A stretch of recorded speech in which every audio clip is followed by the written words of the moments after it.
Good morning and welcome to Kramer's Corner with the daily technical update. It is Tuesday the 16th of July. Today we'll have a look at Tesla. Well, we had this top and reversal pattern here, massive bearish engulfing, and the doji evening-like pattern.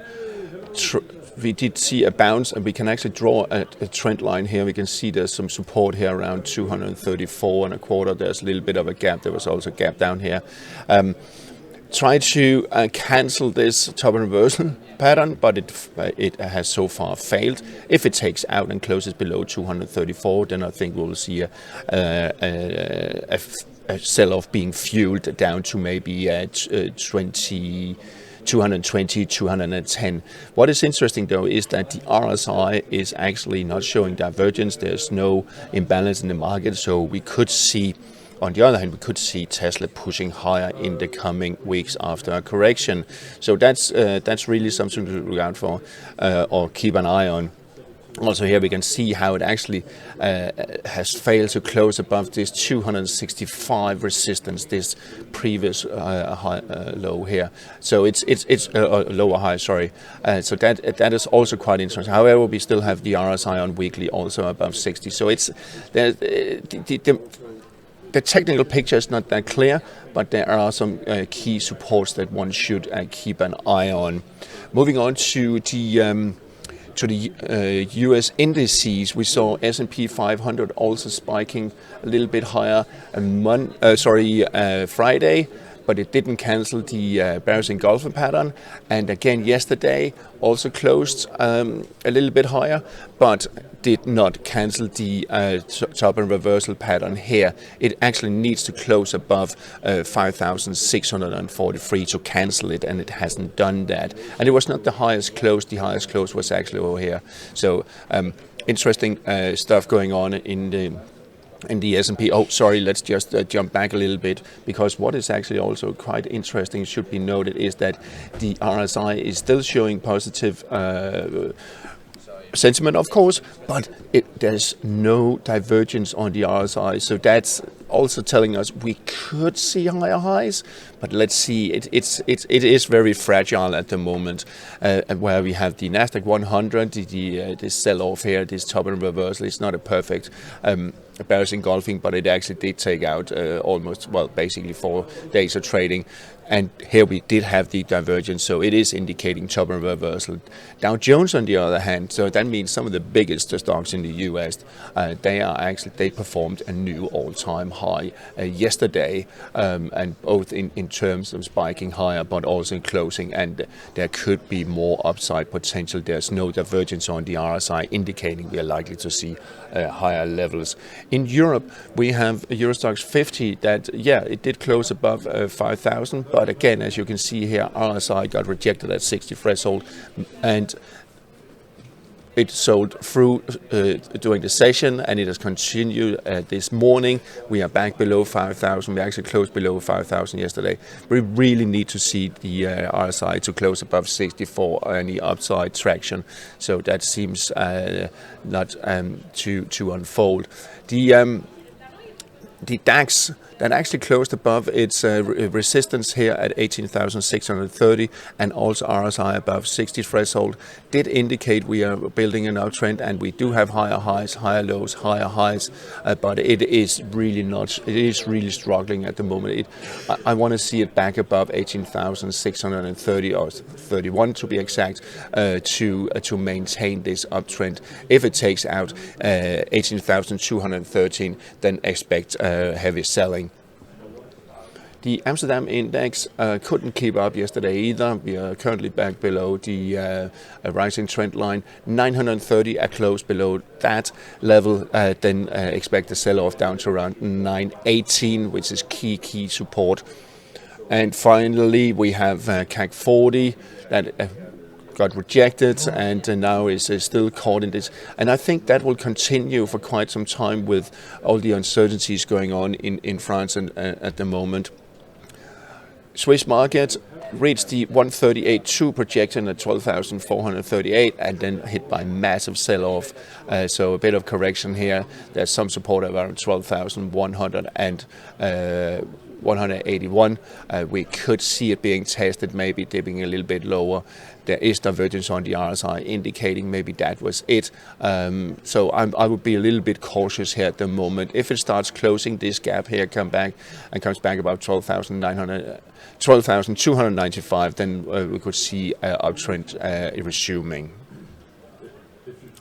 FX side, we have euro dollar that spiked to 109.16, but got rejected, and we could have another go. We are in a positive sentiment, so if it does close above 109.16, maybe even we just need a second break, then there could be potential to 109.59, 109.80 level where we have some strong resistance.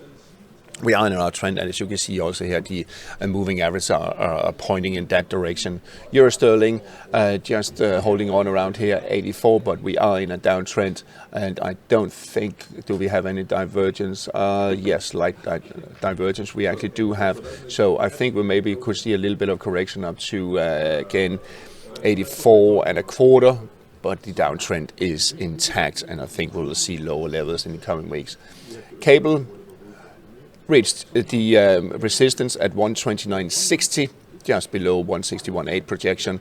Expect a bit of a setback, possibly down to around 129, and then I think we will have a next leg up because RSI is pointing in that direction. There is no divergence and very strong positive sentiment.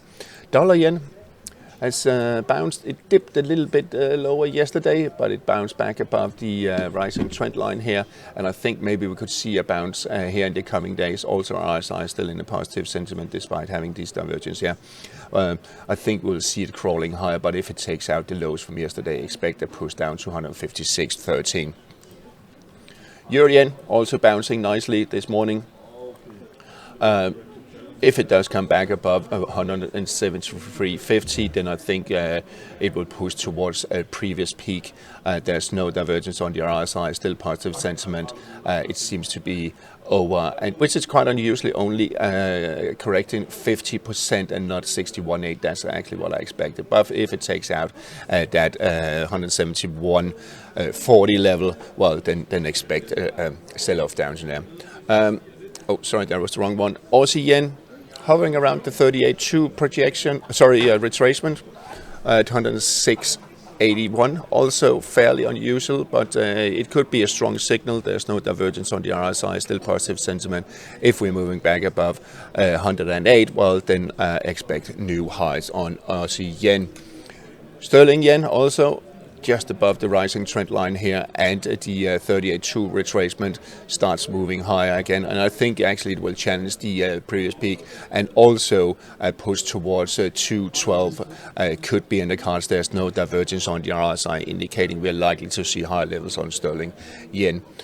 Aussie dollar, a bit of correction after we reached 161.8. We did talk about it yesterday. That was the risk. We are still in an uptrend. I think the correction will be fairly limited, maybe down to 67, 10, 15 level.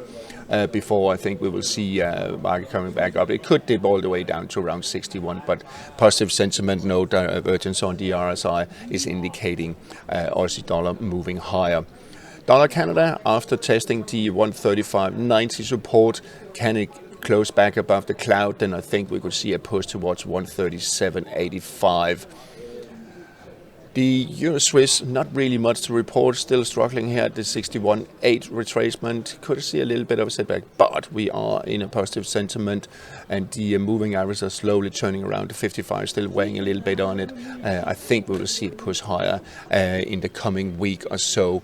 Dollar Swiss, just slightly sideways. It really needs to either break below the 61.8 retracement at 89.12, or it needs to break out above 90 spot 52 for direction.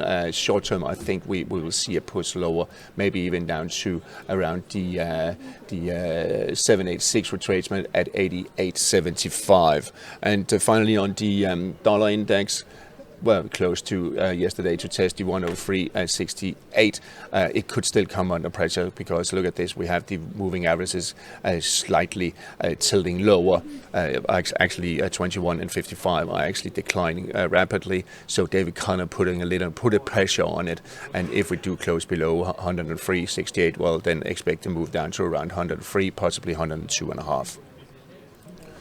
Gold is ticking higher towards a previous peak at 24.50, and I think it will test it very shortly, and I also think it will take it out, and then we're looking towards 2500, possibly the 138.2 projection at 25.12, maybe even up to 25.50. If it gets rejected, then expect a little bit of a setback. But I think we are pushing high. You can see positive sentiment on the R side despite having divergence. But we are in a bullish trend. We can also see 21.55 and 100 moving averages are all pointing higher. So expect that scenario to break out. If it does move back below 23.87, we could see a correction down to around 23.50, but I don't think that will play out, that scenario. Strangely enough, the silver spot is currently struggling, and usually that is the front running, and so it's a little bit interesting. But if it takes out 31.75, this peak here from the other day, this 786 retracement, then expect also higher levels on silver. But for now, a little bit of a sideways correction. We are in a positive sentiment on the RSI, so we should push higher. Copper today still struggling, and it's caught it around these 450 level. Still negative sentiment because it didn't close above 60 threshold there. We could see it slightly lower. Maybe it has to test the 100 moving average again. I don't think it will resume downtrend by taking out 432.90, but if it does, well, then we're looking around 416, 415 level. It really needs to take out 470 or 469.60 to establish an uptrend. On the energy, we have a WTI that couldn't maintain uptrend and didn't even challenge a second time 84.52 previous peak there, and it seems like we are sliding lower. Probably, I think we will reach $80. Can it actually stay above that? If it starts taking out and moving into the cloud area and below that 79.90 level, well, we can see that in 55 moving average, 200 moving average, they're actually declining. So maybe we need to move even lower in the coming days and weeks. But let's see if it really needs to take out this peak here from the other day, 83.74, to have a meaningful test of the resistance right there. Then we have Brent that seems even heavier. I think it will reach the 38.2 retracement at 83.68, where we have the 55 moving average and the 200 giving a little bit of support, but again they are declining, so a little bit heavy there also on Brent crude oil. And finally, as usual, we have the US 10-year yields currently again testing 417, and I actually think it break through. We can see all the moving averages declining, so we are probably looking at 4% in the next week or two. All right, that's all for today. Have a nice day and have a trading.